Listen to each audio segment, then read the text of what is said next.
Assalamualaikum warahmatullahi wabarakatuh. Alhamdulillahirabbil alamin. Hamdan syakirin. Hamdan yuwafi ni'amahu wa yukafi mazidah. Ya Rabbana lakal hamdu ma yanbaghi li jalali wajhikal karim wa sultanikal azim. Asyhadu an la ilaha illallah wahdahu la syarika lahu wa asyhadu anna Muhammadan abduhu wa rasuluh. Allahumma shalli wa sallim wa barik ala sayyidina Muhammadin wa ala alihi wa sahbihi ajma'in. Alhamdulillah wa syukurillah. Bersyukur kepada Allah Subhanahu wa taala pagi hari ini kita dalam keadaan sehat walafiat, alhamdulillah, dan penuh dengan ketaatan kepada Allah Subhanahu wa taala. Para bapak, ibu, saudara-saudara yang saya muliakan, hari ini kita ingin bersama-sama membahas tentang KHGG, yakni kalender hijriah global tunggal. Kalender hijriah global tunggal ini menurut saya, jadi bukan menurut orang lain ya, menurut saya adalah pengembangan dari Imkan Nurul Mabib. Imkan Nurul Mabib yang pertama ketika tahun 1992 itu dicanangkan dengan Imkan Nurul yang disebut dengan 238. Artinya apabila pada tanggal 29 bulan Hijriah, dari Muharram sampai Dzulhijjah, kemudian tinggi hilal itu 2 derajat, lalu jarak bulan matahari, jarak lengkungnya itu 3 derajat, kemudian umur bulannya 8 jam. 8 jam itu sejak istimah, sejak konjungsi sampai dengan maghrib. Apa itu konjungsi, apa itu istimah? Adalah pada saat bumi kita, kemudian bulan dan matahari dalam satu garis cakrawala. Begitu bulan bergeser sedikit saja, maka hilal sudah kelihatan. Jadi itu tahun 92. Namun Bapak Ibu saudara sekalian yang saya muliakan, kemudian tahun 2021 karena banyak kritik dari BRIN sendiri. BRIN itu apa? Badan Riset dan Inovasi, Badan Riset dan Inovasi Nasional, BRIN. BRIN sendiri mengkritik bahwa 2 derajat, 3 derajat elongasi dan 8 jam umur bulan itu ternyata tidak bisa memutus masalah, atau tidak bisa dilihat dengan ketiga 2 derajat itu tidak bisa dilihat. Malaysia juga mengkritik, Brunei bahkan meninggalkan kriteria Imkan Nurul 238. Akhirnya kemudian tahun 2021 Menteri Agama Pak Yakut Khalil Palmas itu bersama dengan Menteri Agama Mabib Menteri Agama Brunei, Indonesia, Malaysia dan Singapura menetapkan lebih tinggi dari yang pertama, yakni tingginya 3 derajat, kemudian elongasinya harus 6,4 derajat. Itu baru bisa dilihat.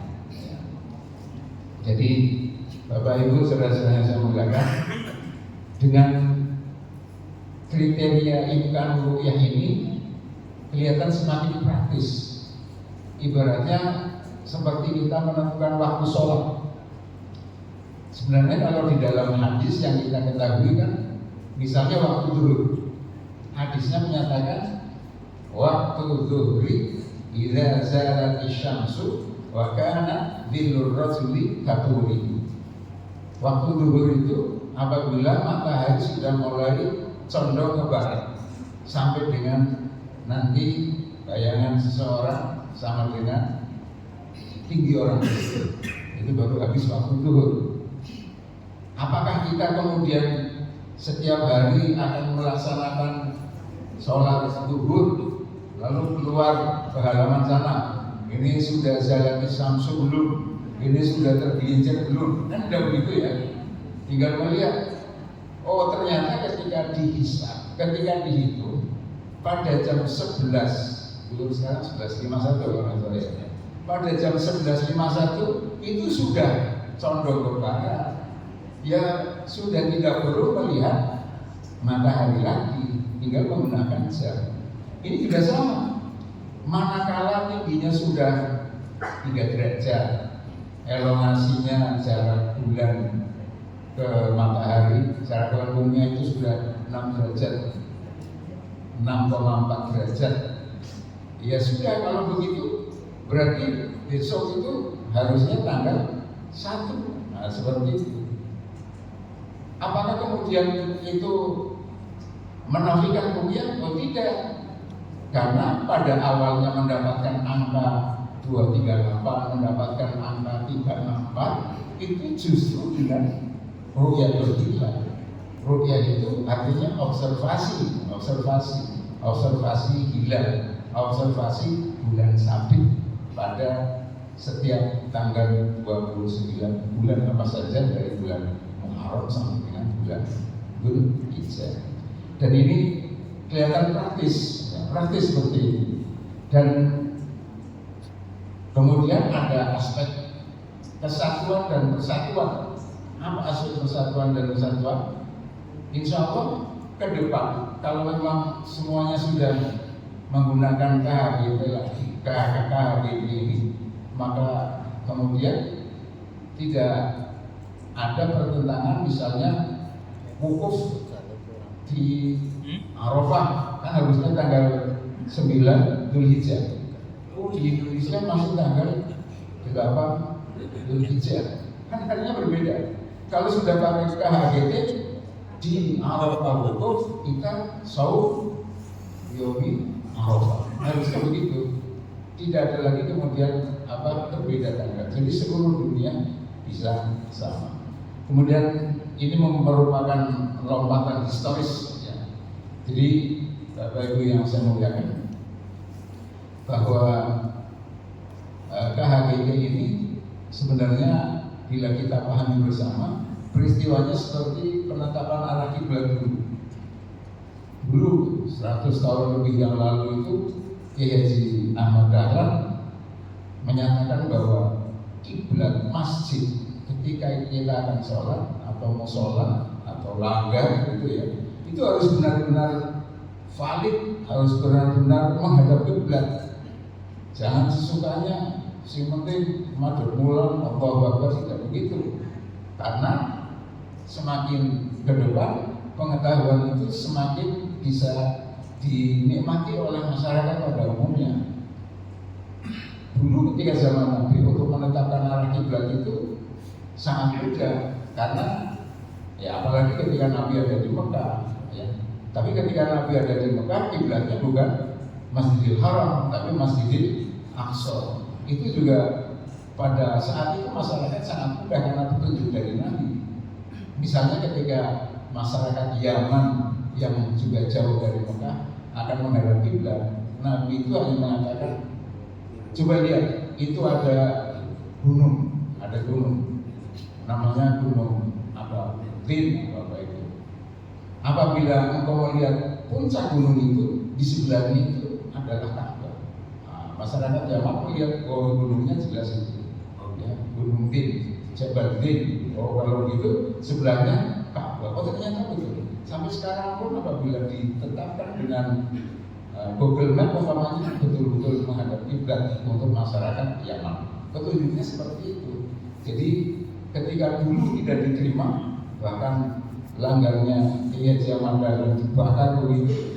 Tapi coba sekarang, insya Allah semua masjid sudah menggunakan ketetapan arah kiblat yang benar, artinya menggunakan ilmu pengetahuan yang benar.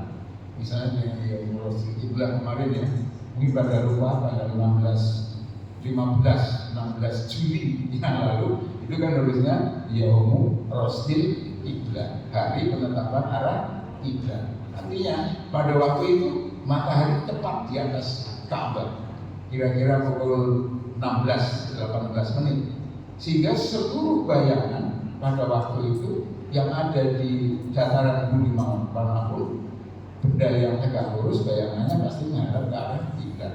Jadi peristiwanya seperti itu. Insya Allah ini juga kalender global juga akan seperti ini. Karena apa? Bila, mohon maaf, bila masih harus tekan dengan rupiah saja, rupiah asing, maka tidak akan pernah umat Islam memiliki kalender. Juga misalnya, ini akan Muharram, ya nanti tanggal 29 Dzulhijjah rupiah dulu, gitu kan? Nah, kemudian setelah tanggal 1 Muharram, Sofarnya kapan? Ya nanti rupiah dulu. Akhirnya kalender Islam hanya kalender bulanan, bukan kalender tahunan. Padahal yang namanya kalender itu harus genap 1 tahun, bukan bulanan. Nah, ini namanya lompatan histori. Bapak Ibu yang saya muliakan, imkan rupiah. Jadi imkan rupiah 238 dan imkan rupiah 364. Ini angka antik ini ya. 238, 364. 238 itu sejak tahun 92 hampir karena banyak protes, maka kemudian diubah menjadi 364. Tiganya harus 3. Kalau 2 belum bisa. Nah sekarang ini Mabim menggunakan 364. Apa itu imkan rupiah? Imkan rupiah sering disebut dengan visibilitas hilal. Adalah posisi hilal dalam ketinggian tertentu di atas ufuk barat saat tenggelamnya matahari. Ketinggian hilal yang dimungkinkan dapat dilihat dengan mata telanjang. Kalau Orde mengatakan easily visible by naked eye, jadi bisa dilihat dengan mata telanjang itu ketika hilal tingginya berapa. Lalu dia akan kemudian observasi itu tadi dari tahun ke tahun, dari bulan ke bulan, dari tahun ke tahun, lalu dinyatakan, oh untuk Mabit tingginya harus 3 derajat. Ketika 3 derajat, hilal itu sudah nampak dan elongasinya jarak bulan dengan matahari itu 6,4 derajat.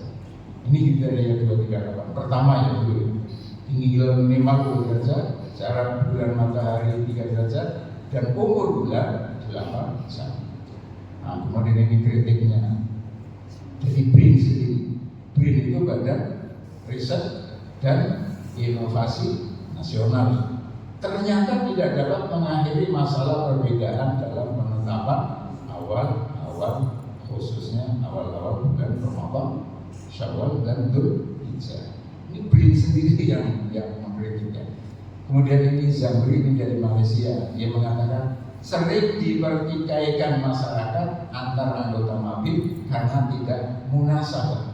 Munasabah itu artinya relevan. Jadi 2 derajat itu sudah tidak relevan lagi. Dulu saya sering observasi di Pelabuhan Ratu, satu Tanjung Kodok dengan Pak Kiai Makmur. Pak Kiai Makmur itu ternyata merupakan sabab wurudnya 238 itu pakai Makmur itu. Dia setiap bulan melihat lalu menetapkan bahwa 2 derajat itu bisa dirupiah. Itu tahun 84 sampai dengan 92 akhirnya ditetapkan. Juga para guru agama di Makassar juga begitu. Kemudian juga Brunei mengatakan teori visibilitas hilal atau imkan ru'yah Mabim sangat subjektif tidak objektif dan belum mampu memberi kepastian. Akhirnya karena ada kriteria ini kemudian diubahlah kriteria imkan ru'yah menjadi 364. Jadi tinggi hilal minimal 3. Enggak bisa kalau 2 nggak bisa diru'yah. Jarak bulan matahari berapa? 6,4. Kalau jaraknya cuma 3, nggak bisa diru'yah juga. Ini bukti ini bukti Pak Yaakob Khalil Khamas ini sudah menandatangani. Juga menteri-menteri agama di Brunei, di Malaysia dan di Singapura. Mengapa harus 364, mengapa harus tinggi 3? Karena menurut penelitian yang diadakan oleh Malaysia, oleh Brunei dan Singapura itu bahwa 3 derajat itu awalnya harusnya 4. Tapi karena ketika matahari ada di ufuk itu, matahari kelihatan di ufuk, itu sebenarnya matahari ada di bawah ufuk, min 1 derajat. Karena ada bias angkasa, sehingga matahari terang. Harusnya 4 derajat, tapi karena ada bias angkasa, maka 4 derajat dikurangi 1 menjadi 3. Dengan 3 derajat ini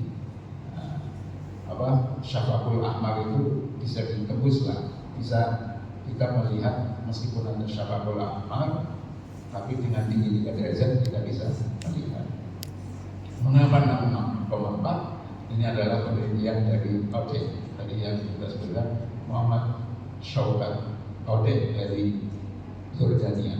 Dia menetapkan seperti itu. Ini panjenengan bisa melihat ini ya. Ini yang disebutkan Imkanul Ru'yah yang terakhir di Indonesia, yang terakhir. Kriteria baru Imkanul Ru'yah. Ini langit cerah di ufuk barat sana. Ya. Nah, kemudian matahari yang merah ini tenggelam. Nah, ketika matahari di ufuk, ya mestinya min 1 derajat di ufuk. Lalu hilal sebenarnya kan bukan sabit begitu, dia penuh. Tapi karena yang terkena oleh sinar matahari hanya sedikit saja, maka yang sedikit itu yang bisa dipantulkan ke bumi, sehingga kita melihatnya sabit. Padahal ya penuh, ya bukan potongan seperti sabit begitu, bukan. Ya, tinggi hilal itu 3 derajat. Kemudian elongasinya ini jarak antara bulan dan matahari 64 derajat. Itu yang dipergunakan sampai dengan hari ini. Bapak Ibu saudara-saudara saya muliakan. Kemudian kita masuk ke KHGD 58. Jadi pada saat Muktamar Turki dari tanggal 28 sampai dengan 30 Mei 2016 yang dihadiri oleh 60 negara Islam tentunya. Indonesia itu juga mengirimkan dari Nahdlatul Ulama, dari Muhammadiyah, juga dari MUI. Jadi ada tiga lembaga ini yang dikirim. Gak tahu berapa orang Muhammadiyah, berapa orang, MUI berapa orang, saya tidak tahu. Tapi yang jelas perwakilan 3 lembaga ini ada yang ketua di sana. Kemudian materi persoalan yang dibicarakan dalam muktamar internasional ini menyangkut bentuk kalender Islam yang bersifat tunggal. Tunggal itu bahasa Arabnya uhadi, yaitu kalender yang berlaku dan mencakup seluruh dunia secara global. Karena Masehi saja kok bisa, mengapa Hijriah tidak bisa? Harusnya juga bisa. Kalau kemudian kita tidak mengubah, kita sebenarnya berhutang dengan peradaban. Coba kalau kita melihat perbankan sekarang ini di mana-mana hitungannya kan 365 hari, kalau Basito dan Kamisannya 366 hari. Hitungannya kan begitu per tahun. Tidak pernah menghitung menggunakan kalender Hijriah yang 354 hari. Jadi ada 11 hari setiap tahun. Nah, kalau 11 hari setiap tahun hanya 1 tahun, iya. Tetapi kalau kemudian sampai dengan 30 tahun, itu sudah menjadi hampir saja 1 tahun. Jadi setiap 30 tahun kita hutang 1 tahun zakat. Setiap 30 tahun lagi kita hutang lagi dan seterusnya. Ini namanya hutang peradaban. Tapi kalau kemudian perhitungan di perbankan dan sebagainya sudah menggunakan kalender KHGD ini, karena dalam siklus tahunannya sama dengan 354 kalau tahun Basito dan 355 kalau tahun Kamisat. Basito itu tahun pendek, Kamisat itu tahun panjang.